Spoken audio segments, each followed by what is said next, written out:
La paix soit avec vous. Frères et sœurs en Jésus, bon dimanche. Nous sommes aujourd'hui le 26 août, 21e semaine ou 21e dimanche du temps ordinaire. Nous continuons la méditation du discours de Jésus sur le pain de vie dans Jean chapitre 6, versets 60 à 69. Saint Jean dit, en ce temps-là, Jésus avait donné un enseignement dans la synagogue de Capharnaüm. Ayant donc conclu, tout autour de Jésus, les gens le regardent, il y a un silence. Parce que les mots de Jésus ne sont pas des mots communs. Et alors, une phrase rompt le silence. Cette parole est rude, qui peut l'entendre? Ah oui, entendre que ma chair, c'est la vraie nourriture, mon sang, c'est la vraie boisson, choquait le juif comme ça nous choquerait. Aujourd'hui, on aurait dit ça, c'est la sorcellerie. Comment peut-il dire qu'il nous donne sa chair à manger? Mais Saint Jean de Jésus savait bien ceux qui récriminaient contre lui, ceux qui ne croyaient pas, et leur demande, cela vous scandalise. Et quand vous verrez le Fils de l'homme monter là où il était auparavant, c'est l'Esprit qui fait vivre, la chair n'est capable de rien. Jésus leur dit, je n'ai ouvert qu'un petit pan du voile de la vérité. Mais vous ne pouvez pas percevoir, parce que vous êtes des êtres scotchés sur la terre. Vous ne vous élevez pas, élevez-vous. Et c'est l'Esprit qui donne la capacité de l'élévation. Et il précise, les paroles que je vous ai dites sont esprit et sont vie. Ce n'est pas du pain de la terre. C'est un pain qui soulève l'homme. Les paroles que je vous ai données sont esprit et sont vie. Ça nous rappelle ce que Jésus avait répondu au malin quand il le tentait au désert. L'homme ne vit pas que de pain, mais de toute parole qui sort de la bouche de Dieu. Nous avons donc aujourd'hui une autre nourriture qui n'est pas seulement du macabo, du pain, du riz, du poisson, mais la nourriture de l'âme, en sachant que quand l'esprit est ardent, quand l'esprit est nourri, il influence le corps. Les deux constituent l'être humain, il n'y a pas de doute. Mais il y a le tout petit piston qui fait tourner la machine. Nous connaissons toute cette chanson. Alors, beaucoup quittent Jésus. Et il ne dit pas comme un politicien, mais non, ce n'est pas ce que j'ai voulu dire, vous n'avez pas bien compris. Non. Il se retourne même vers ses apôtres et leur dit, vous ne voulez pas partir? Voulez-vous partir vous aussi? Question très importante qui nous donne d'entrer au cœur d'un problème fondamental de chaque être humain, le problème du choix. Dans la première lecture, Josué, qui a remplacé Moïse, arrive avec le peuple d'Israël à Sichem. C'est un peuple qui est constitué de gens venant de partout et qui entre maintenant en contact avec un nouveau peuple, avec ses dieux.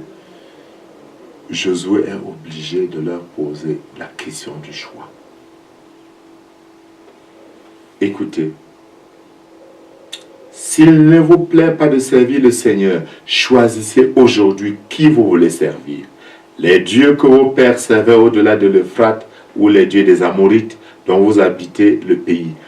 Moi et les miens, nous voulons servir le Seigneur.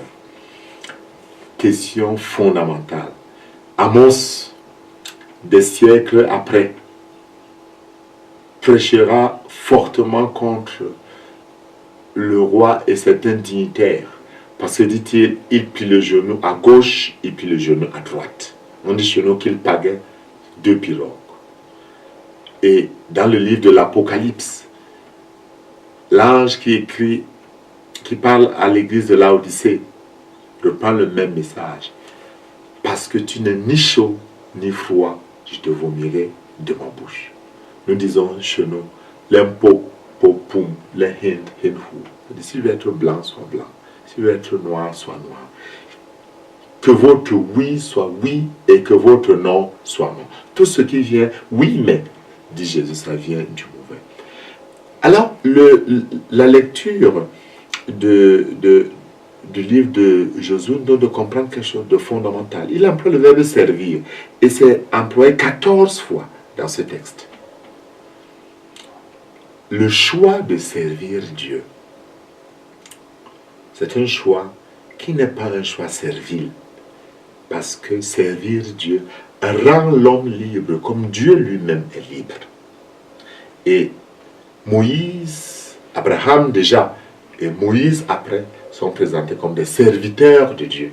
Et le prophète Isaïe a fait des chants merveilleux, le chant du serviteur, il y en a 3.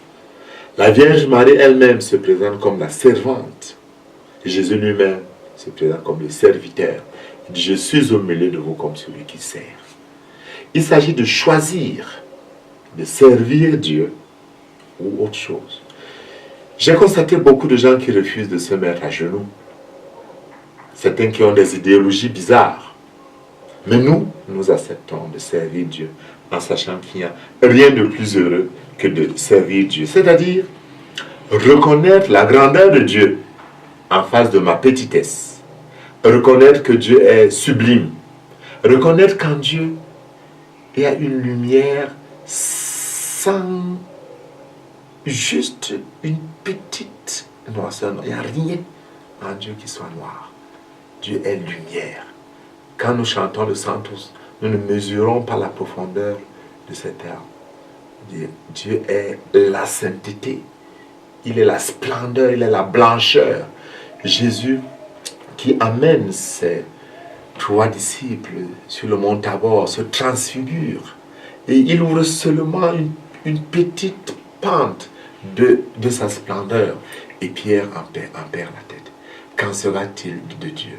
J'ai souvent eu à rêver de ce moment, un soir, où cette grâce sera donnée de rencontrer Dieu, de voir sa splendeur, sa beauté immense, que nul être ne peut imaginer.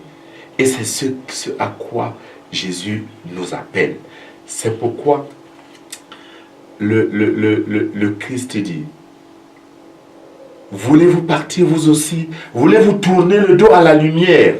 Et Simon-Pierre, comme il l'avait fait à Césarée de Philippe, répond, Seigneur, à qui irions-nous? Tu as les paroles de la vie éternelle. Quant à nous, nous croyons et nous savons que tu es le Saint de Dieu.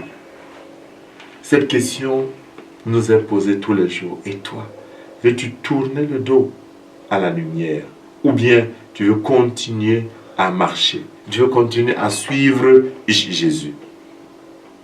Dans la deuxième lecture, Saint Paul nous parle de se soumettre au Christ. Oui, il dit l'Église se soumet au Christ. Et qu'est-ce que ça nous donne? Ça nous donne d'être resplendissant, sans tache, ni ride, ni rien de tel. Parce que le premier de Christ nous aime et ne désire que ça.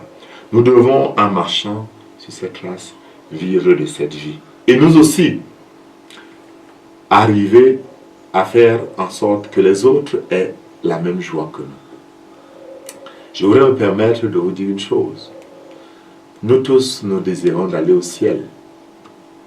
Nous désirons répondre à l'appel à la sainteté. Nous avons nos parents qui sont au ciel. Nous avons beaucoup de nos parents qui sont au ciel. Mais il y a une chose importante. Le ciel, c'est déjà ici sur terre. Un grand défi se pose à chacun de nous. Vivre déjà sur cette terre comme si j'étais dans cette communion avec Dieu. Et la personne qui est en face de moi, que je lui prépare le paradis. Que je sois heureux d'être avec lui un jour au paradis. Et ça commence sur cette terre. Et que Dieu en ce jour vous bénisse, qu'il vous comble de sa grâce. Et vous donne la grâce de répondre à l'appel à la sainteté. Qu'il vous couvre de sa bénédiction, au nom du Père et du Fils.